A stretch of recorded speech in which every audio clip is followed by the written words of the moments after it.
কয়েকদিনের টানা বৃষ্টিপাতে ভয়াবহ বন্যা দেখা দিয়েছে প্রতিবেশী দেশ ভারতের ত্রিপুরা রাজ্যে।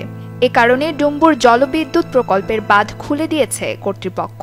ফলে হু হু করে পানি ঢুকছে বাংলাদেশে।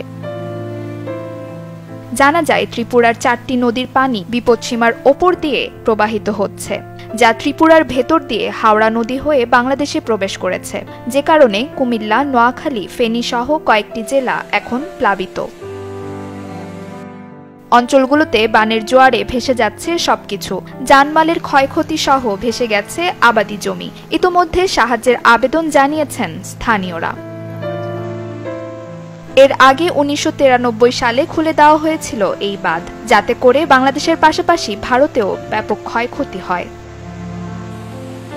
ত্রিপুরার গোমতী জেলা ম্যাজিস্ট্রেট তার অফিসিয়াল সোশ্যাল মিডিয়া অ্যাকাউন্টে জানিয়েছেন, গোমতী নদীর পানি আরও বাড়তে পারে, তাই এবারও ক্ষতির মুখে পড়বে দেশ দুটি।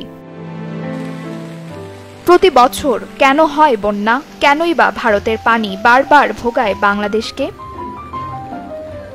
ভৌগোলিক কারণে দক্ষিণ এশিয়ার অন্যতম নিচু ভূমির দেশ বাংলাদেশ। এখানকার ভূপৃষ্ঠের গড় উচ্চতা সমুদ্রপৃষ্ঠ থেকে 10 মিটার বা প্রায় 33 ফুট। অপরদিকে ভারতের সীমান্তবর্তী অঞ্চলগুলোর উচ্চতা বাংলাদেশের তুলনায় কয়েক গুণ বেশি।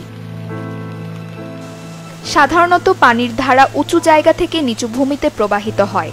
এ সূত্র মেনে স্বাভাবিকভাবেই ভারত বাংলাদেশের চেয়ে উঁচু ভূমি হওয়ায় দেশটিতে হওয়া ঢলের পানির ঠিকানা হয় বাংলাদেশ। তবে উচ্চতার খেলায় ভুক্তভোগী ভারত নিজেও। দেশটির গড় উচ্চতা 2000 ফুটের সামান্য বেশি হলেও পাশের দেশ ভুটানের উচ্চতা 3200 মিটার। তাই মূলত ভুটানের বৃষ্টির একটা বড় প্রভাব পড়ে দেশটির বন্যা পরিস্থিতিতে। নসিন নাওয়ার, চ্যানেল 24।